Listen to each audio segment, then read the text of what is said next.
Você já parou para reparar que nos tempos mais antigos dos videogames, havia uma presença bem marcante de praias e uma estética bem mais voltada para um conceito tropical em grande parte dos jogos? Provavelmente você não terá muita dificuldade em se lembrar de algum jogo com essa estética, principalmente se você viveu a época dos jogos de meados dos anos 90 e início dos anos 2000. Parando para pensar um pouco, talvez essa seja uma das características mais marcantes em meio aos jogos dessa época. Só que mesmo que nos lembremos nitidamente desse estilo, se torna algo um tanto estranho observar como há muito isso deixou de ser uma característica oriunda de jogos da atualidade. Obviamente ainda existem muitos jogos que usufruem de temas e até cenários com focos em ambientes tropicais, principalmente das franquias que surgiram nesse estilo e até outros casos mais específicos. Porém, nada do que se tem hoje se equipara com a nostálgica e marcante estética tropical que se tinha antigamente nos videogames. E pensando nisso, resolvi fazer um vídeo falando um pouco sobre esse fenômeno extremamente recorrente nos jogos de antigamente, para entender um pouco da lógica por trás dessa estética que não se encontra mais em jogos da atualidade. Antes de continuar, eu quero dizer que esse vídeo está sendo patrocinado pela Rollstore. A Rollstore é uma loja online de produtos digitais que oferece um catálogo bem amplo, pois a plataforma é especializada na venda de jogos, chaves digitais, pontos Steam e até assinaturas de serviços como Netflix, Disney Plus e HBO, por exemplo. O mais interessante sobre a Rollstore é que os produtos que eles oferecem são muito acessíveis, pois eles trabalham com preços abaixo do padrão do mercado, oferecendo chaves que são disponibilizadas a partir de R$19,90. Porém, isso fica ainda melhor com os chamados jogos offline, que pagando um custo muito baixo você tem acesso a jogos sem depender de internet para aproveitar campanhas e histórias em jogos single players. E se você ficou interessado, eu vou deixar um link do site deles na descrição desse vídeo e também no comentário fixado. E para te ajudar mais ainda, agora usando o meu cupom KFAL nas suas compras, você ganha um desconto exclusivo em produtos da loja. Então não perca tempo e acesse agora mesmo a Rollstore pelo link de acesso aqui embaixo. Agora, sem demorar muito, pega um café e vamos pro vídeo porque a história é longa.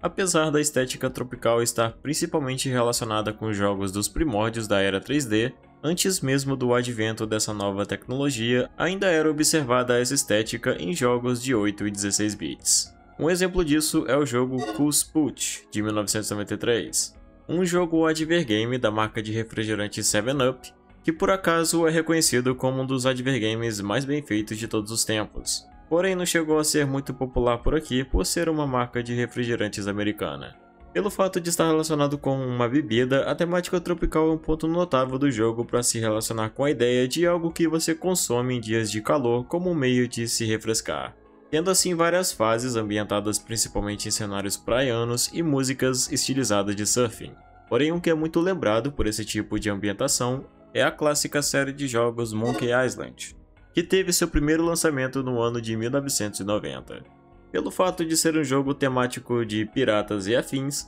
boa parte da jornada que o protagonista acompanha é notável pela ambientação litorânea com cenários praianos, principalmente por se passar em uma versão fantasiosa do Caribe que por si só é um lugar totalmente tropical, composto basicamente por ilhas com várias praias. O que leva a ser uma forte característica observada no jogo, que se sustenta numa trama que passa a ideia de um tipo de história mais relaxante. E também não se pode esquecer da clássica franquia Donkey Kong Country, que desde seu início com o primeiro lançamento em 1994, também usufruía principalmente de cenários e um estilo principalmente tropical. Porém, falando de um título mais particular, o jogo Echo the Dolphin é mais um título de Mega Drive que também compartilha dessa premissa pelo fato de controlarmos um golfinho, levando muitos dos cenários e ambientes à sua volta a se caracterizarem por um teor tropical, que nesse caso se desenvolvem de uma maneira bem exclusiva. Isso porque esse jogo em particular, apesar de ser agradável visualmente, ainda é bem estranho e um tanto alucinante.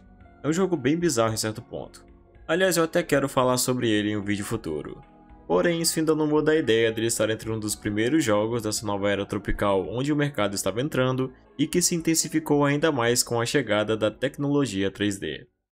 Obviamente que a tecnologia de mundos tridimensionais não foi algo que surgiu de uma hora para outra, tendo sido necessária uma grande estrada até esse modelo se solidificar como um novo estilo que passaria a ser adotado por grandes empresas de forma recorrente. Mas pode-se dizer que essa mudança foi principalmente notada entre 1995 e 1996, com os novos hardwares dedicados à renderização poligonal, que proporcionaram liberdade aos desenvolvedores para começarem a produzir jogos mais vivos, onde os personagens tinham volume e os cenários uma profundidade real com uma câmera que podia seguir o jogador por todo o espaço jogável. E foi nesse momento que a estética tropical passou a ser muito explorada.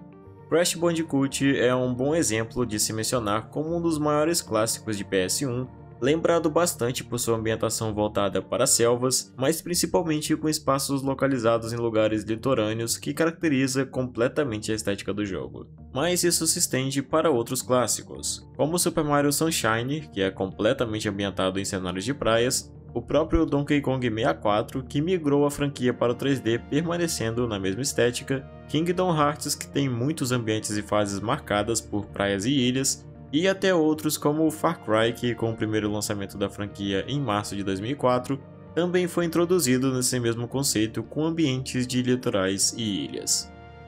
Agora, sabendo disso, por que os jogos dessa época eram tão frequentemente associados a esses ambientes e qual o significado por trás da estética tropical nos videogames? Bem,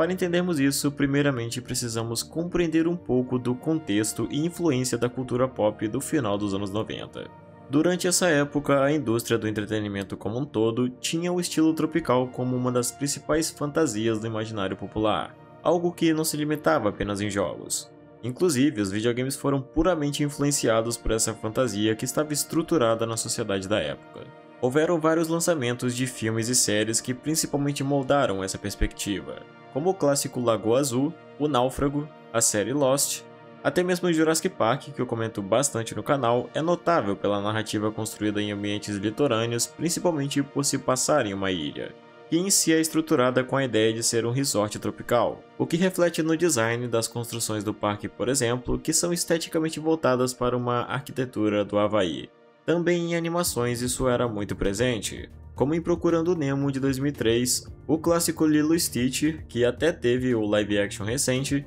e propriamente o meu desenho favorito, o Bob Esponja, que em se tratando desse tema é provavelmente o desenho mais característico da estética tropical por ser exatamente voltado para ambientes marinhos. E talvez muito por conta desse desenho que a estética tropical seja até hoje um dos estilos que eu sou mais fascinado. Esses são apenas alguns exemplos no campo da mídia televisiva, e é provável que você se lembre de muitos outros casos como esses. Isso se deve porque durante essa época o mundo vivia sob forte influência da cultura paradisíaca, muito por conta da globalização que tinha a imagem do tropical como símbolo de liberdade e aventura.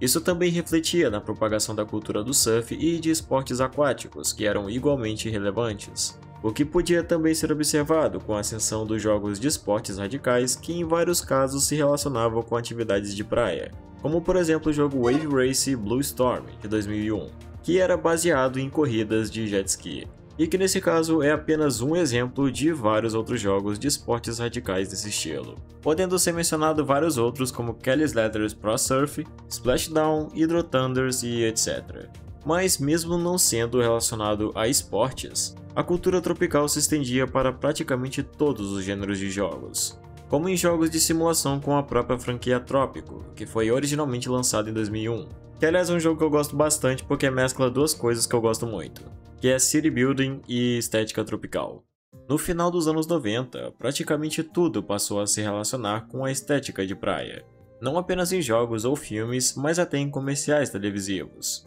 A TV obviamente tinha uma grande influência nisso. Ou seja, a estética tropical era praticamente universal no entretenimento para se relacionar com o lazer. E nos videogames, costumava se aplicar a estética tropical por ser algo que remete a férias e diversão, algo mais direcionado ao público infantil, que durante a ascensão dos consoles era o público-alvo mais relevante. Sem contar que essa escolha também funcionava muito bem para a construção do level design nos jogos, já que cenários como esses oferecem uma ótima topografia para plataformas 3D que contornavam as limitações de hardware, mas ainda davam a impressão de algo realista. Em se tratando de cenários paradisíacos, isso se tornava perfeito porque transmitia a sensação de leveza e relaxamento, o que logicamente é ideal para a concepção de um jogo. É como se os jogos dessa época tivessem o intuito de proporcionar um destino turístico digital em mundos praianos como um tipo de playground tropical. No sentido mais claro da palavra, os jogos eram feitos para serem puramente divertidos. E isso se sustentava na construção visual dos jogos com cores bem saturadas e gráficos vibrantes que lembravam o verão, que era uma característica forte nesses jogos. Muito por conta disso que hoje em dia se tem essa ideia defendida por muitos de que antigamente os jogos eram mais divertidos. O que, nesse contexto, é uma afirmação que não está totalmente equivocada. A influência tropical ditou boa parte da cultura dos anos 2000 e até das próprias estéticas da internet. Sonic Adventures é certamente o jogo mais lembrado pela estética tropical que se relaciona com várias das fases do jogo, em especial da clássica Emerald Coast, uma das fases mais icônicas do jogo e também uma das mais ligadas à estética em questão pela emblemática constituição de cenários que definem um autêntico paraíso litorâneo onde você se imaginaria estar passando uma de suas melhores férias de sua infância. E esse jogo tem uma grande importância, pois ele posteriormente veio a se tornar uma referência para uma das estéticas mais famosas da internet,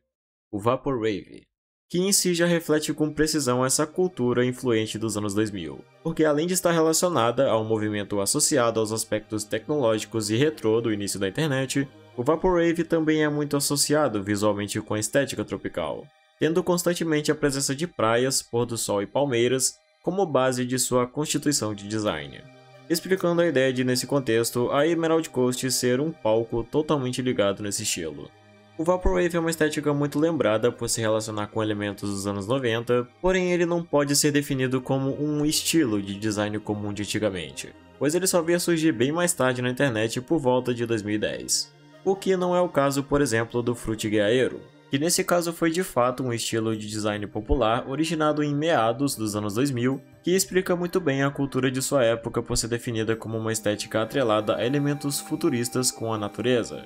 tido como que era considerado o futuro prometido para a humanidade. Por essa concepção tida pelo Fruitige Aero, é fácil notar como ele é mais uma consequência da cultura pop dos anos 2000, que tinha as cores vivas da natureza e a própria natureza em si, como um produto de destaque na tecnologia e marketing. Agora, sabendo da importância da estética tropical e sua influência nos mais diversos campos do entretenimento, por que ela foi lentamente perdendo a relevância até desaparecer completamente da indústria? Bem, é notável como apesar da redução de sua influência, esse estilo ainda perdurou por muito tempo em alguns campos específicos, mesmo quando o conceito tropical já não era mais uma fantasia popular. Um exemplo prático disso é o próprio Fruitige Aero, que ainda perdurou como um estilo de design, se sustentando por vários anos mesmo após a perda de popularidade da cultura que gerou seu nascimento, se mantendo na interface de consoles como o nostálgico Xbox 360, o Nintendo Wii e principalmente em celulares de meados de 2010. Contudo, os jogos em si já não se aproveitavam tanto disso, pois com a evolução da tecnologia e nascimento de consoles mais poderosos, as empresas almejavam extrair o máximo das novas gerações, o que os levavam a migrar para ambientes mais complexos. Muito disso pelo apelo popular que levou os jogadores a começarem uma tendência por ambientes urbanos como de cidades e mundos mais densos. Nesse ponto, a mudança se tornou inevitável quando esse estilo mais, entre aspas, infantil, foi substituído por conceitos e temas mais sérios voltados a públicos de uma maior faixa etária do que se tinha no início dos anos 2000. E as cores vibrantes e gráficos coloridos deram lugar para o cinza urbano da era do PS3 e Xbox 360, que passou a ser o novo padrão estético de consoles de videogames. Acredito que muito por conta disso que hoje tenhamos um pouco dessa percepção de que o mundo gradualmente foi perdendo sua cor. A importância da estética tropical nos videogames é impossível de ser ignorada quando se nota que ela foi responsável por definir um dos maiores fatores de nostalgia dos videogames que se tem hoje em dia. Inúmeros jogos, filmes e desenhos beberam diretamente dessa fonte e criaram o que foi certamente uma das melhores épocas que o mundo já viveu. Um momento onde as coisas pareciam existir unicamente para serem divertidas e alegres. E apesar de hoje em dia ser uma estética que infelizmente desapareceu da nossa cultura, é fato que quem viveu essa época nunca mais esquecerá do que podemos chamar de a lendária Era Tropical dos videogames.